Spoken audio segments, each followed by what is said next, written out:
வணக்கம். இது என்னென்று சொன்னால், இன்றைக்கு நான் உண்மையாக எம்பி அர்ச்சுனா அவர்களுக்கு தான் இந்த பதிவு. அவர்கிட்ட இன்றைக்கு 13ஆம் தேதி மே மாதம் 2026 இன்றைக்கு எம்பி அர்ச்சுனா அவர் என்னை விட வயசு கூட அவருக்கு தம்பின்னு சொல்லலாம். தம்பி அர்ச்சுனா இன்றைக்கு ஒரு பதிவு போட்டிருக்கிறார், தன்னில விளக்கம் மாதிரி. இப்படி போட்டால் ஒரு தரும் உங்களோட எதிர்த்து போட மாட்டாங்கன்னு நான் நினைக்கிறேன். நீங்கள்லாம் எல்லோரையும் நல்லவரென்று கூட வச்சுருந்து அப்புறம் உங்களுக்கு எதிராக போடுதுன்னு சொல்கிறீங்க. இப்போ நானும் ஒரு 4-5 பதிவு முதல் போடைக்க சரி விலகாச்சிருப்பேன். இப்போ கடைசியாக அந்த விஜயண்ட மற்ற குட்டிமணி தங்கத்துடன் அதற்கு வச்ச மட்டும்தான் எனக்கு ஒரு கோபம் வந்து நான் அதுக்கு உங்களுக்கு பதில் போட்டினான். உங்களை எதிர்க்கணுமன்றது எனக்கு விருப்பம் இல்லை. இன்றைக்கு நீங்கள் பார்த்தீங்கன்னா உங்களோட பதிவை பார்த்து நான் இன்றைக்கு போட்ட பதிவு இப்படி நீங்கள் ஒரு தெளிவான விளக்கம் தெளிவான பதில் சொன்னால் எங்களுக்கு சந்தோஷம்.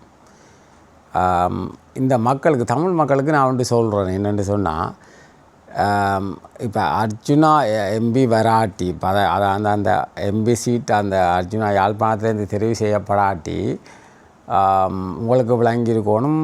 அங்கேன் ராமநாதனுக்கு ஒரு சீட் வந்திருக்கும், டக்ளஸுக்கு ஒரு சீட் வந்திருக்கும், சித்தார்த்தனை கொண்டு வந்திருக்கும். நான் இதுவரையிலையும் சுமந்திரனை பற்றி கதைக்கையில் சுமந்திரனும் அதில் வென்றிருப்பார். அப்போ அந்த விஷயத்தில் நாங்கள் அர்ச்சுனா ராமநாதனுக்கு நாங்கள் நன்றி சொல்லணும் என்றால், அவர் அர்ச்சுனா வந்த வழியாக தான் இவங்கள் வரையில் அவங்கள் படுகல்லர். இப்போ என்னுடைய இது என்னென்னு சொன்னால், என்னுடைய ஆதங்கம் என்னென்னு சொன்னால், அர்ச்சுனா தன்னை மரியாதை அவரே காப்பாற்றி கொள்வோம்னா இந்த இது நாங்கள் எல்லாம் முதல் தொடக்கத்தில் நாங்கள் எல்லாம் பார்த்திங்கன்னா அர்ச்சுனா ராமநாதனை கொஞ்சம் எனக்கு விருப்பம். பிறகு செயற்பாடுகள் ஊடகங்களும் தான், ஊடகங்கள் அவரை கூடாமல் காட்டினது. நானும் அவர்கிட்ட பேச்சுகளை பார்த்துட்டு தான் நான் அவருக்கு எதிராக பதில் போட்டினான். அதில் மாற்று கருத்து இல்லை. மாதிரி நான் அவருக்கு தான் போட்ட வேண்டியில்லை. யார் தேசியத்தை அல்லது முதல் தெளிவாக சொல்ல போனால் இயக்கங்களில் ஆதரித்தவங்கள் அர்ச்சுனா ராமநாதன் சொன்னனக்க மாவீரரை விற்று பிழைக்கிறவங்கள் அதுகளை எதிர்த்து தான் நான் கதைப்பேன். அதில் ஒரு இயக்கத்தை ஒரு பிஸ்னஸாக பாவிக்கிறவங்களை கண்டால் எனக்கு கோபம் வரும். அதை நான் கட்டாயம் தெளிவாக கதைப்பேன். நான் எல்லோரும் சொல்கிறீர்கள் நீங்கள் நான் வெளிநாட்டில் இருக்கிறேன். நான் வெளிநாட்டில் இல்லை, கொழும்புலான் இருக்கிறேன். என் வீடை பார்த்து நீங்கள் வெளிநாடு நினைக்கிறீங்களோ இல்லையா, அது நான் கொழும்புலான் இருக்கிறேன்.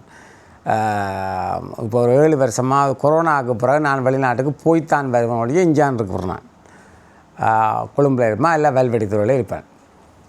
இப்போ பாருங்க, நான் வெல்வெடித்துறை போகிறதுக்கு எல்லாம் பேக் பண்ணி வச்சுக்கிறேன் சாமான். இதுதான் நான் செய்கிறேன்.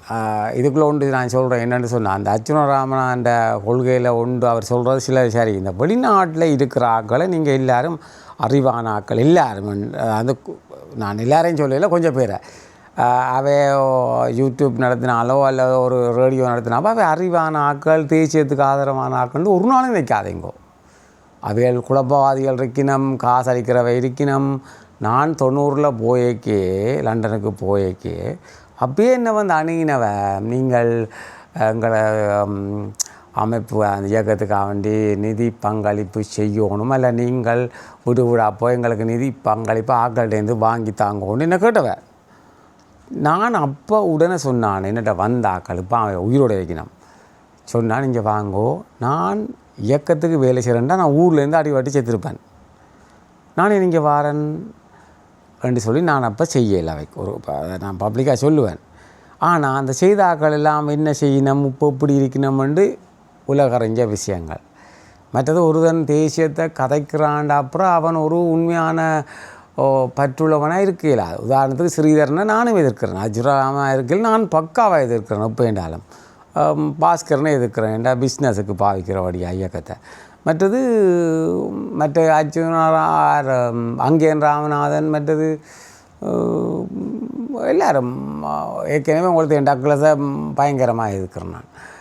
இப்போ என்னென்னா எங்களுக்கு உதவாத ஆக்களுக்கு நாங்கள் போய் அவனுக்கு சப்போர்ட் பண்ண எங்களுக்கு தேவையில்லை. நாங்கள் என்ன பிச்சையாக இருக்கிறவங்கள்ட்ட போய் காசு அது இல்லை. இந்த கஷ்டப்பட்ட மக்கள் ஒரு சனம் ஒரு விஷயத்தை விளங்கி கொள்ளணும். இப்போ நாங்கள் வசதியாக இருக்கிறோம்ன்ற காணி நான் இப்படி சொல்ல இல்லை. வசதி இல்லாமல் இருக்க நான் இப்படித்தான். என்கிட்ட நான் ஒரு டைம் காசு வாங்கி சாப்பிட்டோ அல்லது ஒரு அமைப்புகளை விற்றோ இல்லை. இப்போ அதுதான் அர்ச்சுனான் ராமநாதன் என்னென்னு சொன்னால், நீங்கள் இப்படி ஒரு தெளிவாக இந்த கடைசியாக போட்ட பதில் மாதிரி போங்க. நீங்கள் அரசியலை விட்டு போக தேவையில்லை. நீங்கள் திருப்பி எலெக்ஷன்களுங்கோ இனியொரு 3 வருஷம் கிடக்கு. நீங்கள் இப்படி இன்றைக்கு போட்ட மாதிரி பதிவாக போடுங்கோ. அவனடா இவனடா பக்கத்து வீட்டுக்கான பிறந்தடா அப்படி இப்படி கதைக்காதேங்கோ. உங்களோட காணி பிரச்சனைக்கு நான் அதை வடிவாக தெளிவாக சொல்லியிருப்பேன். நீங்கள் ஒரு எம்பி ஒரு கொலை கூட்டத்தில் உள்ளே போகக்கூடாது, சரியா? எல்லோரும் முசுப்பேற்றுவாங்க, உங்களோட நிதிர உள்ள விடாமல் செய்வாங்க. கண்ட பதிப்பு எந்த பதிவும் சிலது மோசமாக பேசிப்போம். அது நான் உங்களுக்கு சின்னப்படி உங்களுக்கு தெரியாது. குட்டிமணி என்ன தங்கத்துறையாங்களுக்கு இப்படி செய்தான்னு சொல்லி அன்றைக்கு இன்னொரு பதிவை பார்த்தா நான் போட்டது இப்படி இன்னும் நாய் ஒன்று பதிவு போட்டுக்கு தலைவர் தான் காட்டி கொடுத்தவன்னு சொல்லி அந்த சொறி நாயை என்னென்னு தெரியணும். அதெல்லாம் டக்ளஸன் டாக்கள் என் அவர் பனாங்கோட முகாமில் இருந்தவராம். குட்டிமணி தங்கத்துறையாக்களை பனாங்கோட முகாமில் அவங்க வச்சிக்கையில் கொண்டு போய் விசாரணை ஒன்றனால திருப்பி இஞ்சாங்க கொண்டு வச்சுங்க வெளிக்கடையில். அவங்க முதலே பிளான் பண்ணி தான் வச்சுருந்தவங்க. இப்படி ஒவ்வொன்றும் வந்து சொல்லுது. அது வேறு யூடியூப்பில் பார்த்திங்கன்னா அவனே வடிவாக இயக்கிறான். இது எம்பி டாக்டர் நீங்கள் கவனமாக இருக்கணும். நான் சொல்கிறேன் அப்புறம் வேறையாக்கள் சொல்லிக்கு நான் எனக்கு கடுப்பாக கிடக்கின்றது. இதை வடிவாக இன்னும் ஒரு 3 வருஷம் கிடக்கு. சனத்தின் பிரச்சனையை செய்யுங்கோ. காசை கொடுக்க சொல்லி அந்த சனத்தின் பிரச்சனையில் போய் தலையிடுங்கோ. ஆனால் சட்டத்தை கவனமாக இருங்க. எல்லாம் உங்களுக்கு தெரிஞ்சால் நான் உங்களுக்கு ஏற்கனவே 5 வழக்கு எனக்கு தெரிஞ்சக்கூடியதாக இருக்குது. சட்டத்தை மீறாதேங்கோ. ஏண்டா அது அவங்களுக்கு எதிர்ப்பாட்டி உங்களை எதிர்க்கிறவங்களுக்கு நல்லா இருக்கும். மற்ற உங்களை எதிர்க்கிற ஒருத்தர் 2 பேர் இல்லை. நான் இப்போ சொன்னாக்கள் முழு பேரும் உங்களை எதிர்ப்பு. அப்போ இதை நீங்கள் உங்களுக்குன்ற ஒரு குறிப்பிட்ட ஆதரவாளர் இருப்பாமல் இருக்குது. உங்களுக்கு எந்த பதிவுகளை நீங்கள் தயவு செய்து இல்லாதையும் பாருங்கோ என்ன நான் சொல்லியிருக்கிறேன்னு சொல்லி. மற்றது எனக்கு அந்த பழையபடியும் சிங்கள மக்களை உசுப்பேற்றுற எனக்கு விருப்பம் இல்லை. ஏண்டா சிங்கள மக்களையும் உசுப்பேற்றி தமிழரையும் உசுப்பேற்றுற விருப்பம் இல்லை. மற்றது இப்போ இந்த புதுசாக வந்த எம்பி பணக்காரர் அவங்களெல்லாம் பார்த்திங்கன்னா அவங்கள மாதிரி நீங்கள் இருக்காது. நல்ல விஷயம். நீங்கள் வெளியாக கதைக்கிறீங்க, அதெல்லாம் நல்ல விஷயம். இதை பார்த்து நீங்கள் இனிமேலும் நடவுங்கோ. இனிமேலும் அந்த கொஞ்சம் என்னடி சொல்கிறது, அதை கொஞ்சம் கவனமாக நீங்கள் அதை இந்த பிரச்சனைகள் படக்குன்னு தெரியாட்டி என்ன கேளுங்கோ. என்ன பழைய முந்தைய என்ன பிரச்சனை நடந்ததுன்னு என்ன கேளுங்க, தெரியும். 90க்கு முதல் அத்தனையும் நான் சொல்லுவேன். மற்ற இன்னும் ஒன்று சொல்கிறேன், வெளிநாட்டில் உள்ள ஆக்கள் இங்கே வந்து கும்பலில் கோவிந்தாவா தலைவரை பார்த்துட்டு கும்பலில் கோவிந்தாவா அதான் வந்து 200 பேர் 300 பேரோட காஸ்ட்ரோன் இருக்கையில் அவற்றை மூலம் வந்து பார்த்தார்கள் கனவேர். அவை ஏதோ இயக்கத்தின் கொள்கை வல்லுநர்கள் அண்டன் பாளையங்கன் என்ற ரேஞ்சில் கதைப்பினம் மறக்காதீங்க. அப்போ அதையெல்லாம் எம்பி உங்களுக்கு தெரிஞ்சிருக்கோம். மற்றது நீங்கள் சொன்ன ஒன்றில் அது ஒரு முக்கியமான பிரச்சனை. உங்களோட அப்பா கால் இல்லைன்றோடனே தனக்கு துவக்க செலுத்த சொன்னேன். ஆனால் அந்த காலகட்டத்தில் 2008 கடைசிக்க மாவீர தினம் முடிஞ்ச அப்புறம் நினைக்கிறேன் ஜனவரி 2009 தெரியாது. அதுக்குள்ளே பெருசு கேட்டது சண்டை விடுவோமோ அல்லது இந்தியன் ஆர்மிக்கு இந்த மாதிரி சமாதானத்துக்கு போவோமோன்னு சொல்லி என்ன நடந்தது? 175% ஆக்கள் நாங்கள் சமாதானத்துக்கு போகிறோம்னு போனியால் என்ன சொன்னவர்? சரி தம்பி, நோ பிரச்சனை இல்லை, உங்களோட ஆயுதம் உங்களோட இயக்க சொத்தை கொடுத்துட்டு உங்களோட உடுப்பு உங்களோட பேக் கொண்டு கொடுத்து எல்லாரும் போட்டது. எத்தனை பேர் போனீங்க? எத்தனை பேர் சமாதானம் செய்ய? இப்போ பெருசோடு இருந்து கொஞ்சம் பேர் அடிபட்டு கடைசி பேரையும் செத்தவங்களானே. இப்போ அதில் அர்ச்சுனராமன்ற தகப்பனுக்கும் அந்த ஹாஸ்பிட்டலேருந்து அந்த இதை நாங்கள் ஒரு சல்யூட் பண்ணலாம். ஏன்டா நான் ஏற்கனவே அவரை சொல்லிக்கணும் சம்பளத்துக்கு வேலைன்னு சொல்லி அது எனக்கு தெரியாது. இந்த கடைசி நடந்த இன்றைக்கு பெற்ற பதவியெலாம் தெரிஞ்சுன்னா அவர் அப்படி கேட்டவர்னு சொல்லி. ஆனால் நான் முதல் என்ன நினச்சதுன்னு சொன்னால் அந்த சமாதானமாக போகும் ஜனநாயக போன ஆக்களை தான் நான் சொல்கிறேன். சரியா? இதுதான் என்னுடைய விளக்கம் அர்ச்சுனராமநாதனுக்கு. என்னென்னு சொன்னால் இதை தம்பி வடிவாக கொண்டு போங்க. நீங்கள் விளத்தினா அது கனவேருக்கு சந்தோஷமாக இருக்கும். நான் அதை தான் சொல்கிறேன், நீங்கள் வெளிநாட்டிலேருந்து கதைக்கு வரலாம். நீங்கள் 100க்கு 100 அவன் தேசிய பெற்றாளர் அவன் நம்பாதீங்கோ. உங்களுக்கு காசு இதில் வரும். இல்லாட்டியும் தமிழ் சமூகம் வடிவாக எடுக்கணுங்கோ. ஆக விழுந்து போக விடாது. இன்னும் ஒன்றை சொல்லி முடிக்கிறேன். நீங்கள் ஒன்றை யோசிங்கோ. பெருசு 82 கடூர பிரச்சனை அமைப்புக்குள்ளேயே எதிர்கொண்ட பிரச்சனை எதிர்கொண்ட காலம் 82ஆம் ஆண்டு பெருசு. அப்போ சிலன்யாக்கள் கை கொடுத்த காலமும் அதுதான். அப்போ அதை விட நீங்கள் ஒரு பிரச்சனையை ஒன்றும் எதிர்கொள்ளலை. இவ்வளோ துருவங்கள் நீங்களே யோசிச்சு பாருங்கள். கண்ணுக்கு தெரிஞ்ச துருவங்கள் இவ்வளவு, கண்ணுக்கு தெரியாத துருவங்கள் நீங்களே 2009 பிறகு இன்னென்னெல்லாம் நடக்குது பார்த்தீங்களானே. எத்தனையோ பேர் காசை கொடுத்து அரசாங்கத்தோடு சேர்றாங்க. இதெல்லாம் மாட்ட காசு. இதெல்லாம் கொஞ்சம் கொஞ்சம் அறிஞ்சு வரைக்கும் உங்களுக்கு கவலை வரும். ஜனமும் அது தெரியணும். அவ்வளோதான் நான் சொல்லுவேன். இனிமேலும் அர்ஜுனராம தான் நீங்கள் கவனமாக இருக்கணும். வந்து உங்களோட பழகிறாங்கள் பக்கத்தில் என்ன மாதிரி நேரடியாக இருக்கிறார்கள் பிரச்சனை. நான் உங்களை மாத்திரம் பேசலை, சிறிதரனை பேசிக்கிறேன், கஜேந்திரகுமார் பொன்னம்பலத்தை பேசிக்கிறேன். இப்போ கிட்டையில் பார்த்தீங்களா மணிவண்ணனே கஜேந்திரகுமார் பொன்னம்பலத்தை பற்றி சொல்லியிருக்கும். ஆனால் நம்ம ஏற்கனவே பேசிட்டேன். மற்ற எனக்கு சனத்தை விற்று